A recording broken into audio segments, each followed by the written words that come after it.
évoqué, Monsieur le Président, à savoir cette deuxième couronne qui est à la fois dans la ruralité, dans la périphérie, et qui, indiscutablement, doit nous interpeller plus que nous ne l'avons fait jusqu'à présent. Il y a là ce que certains ont appelé une fracture territoriale qu'il faut effectivement combler. Et la première façon de le faire, je crois, c'est de faire en sorte que les services publics qui doivent y être, y soient. Et parmi ces services publics, on parlait aussi tout à l'heure des pompiers que je salue, bien parmi ces services publics, il y a bien sûr la gendarmerie qui a un rôle tout à fait particulier sur lequel je voudrais revenir tout à l'heure.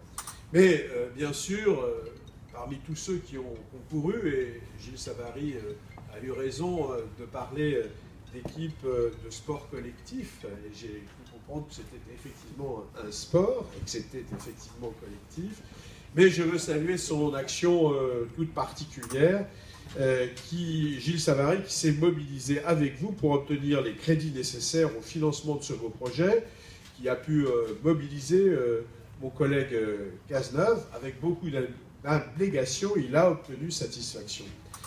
Et donc, la présence de la gendarmerie sur votre territoire, elle est aujourd'hui pérennisée. C'est un acquis indispensable lorsque l'on sait la manière dont nos concitoyens ont besoin d'avoir auprès d'eux, effectivement, un service public, je le rappelais tout à l'heure, qui assure la sûreté, la tranquillité et la sécurité de nos territoires ruraux. Lancé en juin, le chantier de la nouvelle caserne suit son cours. Il devrait aboutir dans un an, si j'ai bien compris. Eh bien, faisons le pari que nous serons tous là dans un an pour participer à ce qui sera cette inauguration. Une fois achevé, donc, il permettra aux gendarmes de disposer d'un cadre de travail et d'un lieu de résidence, je le soulignais tout à l'heure, qui, je l'espère, sera conforme aux souhaits et à leurs attentes. Mais comme ils ont travaillé très en amont, qu'ils ne viennent pas simplement habiter des locaux qui auraient été créés par ailleurs, j'imagine qu'ils ont travaillé aussi avec cette vision de la qualité de leur travail, et aussi, ce qui est parfaitement normal, le confort pour eux-mêmes et pour leurs familles.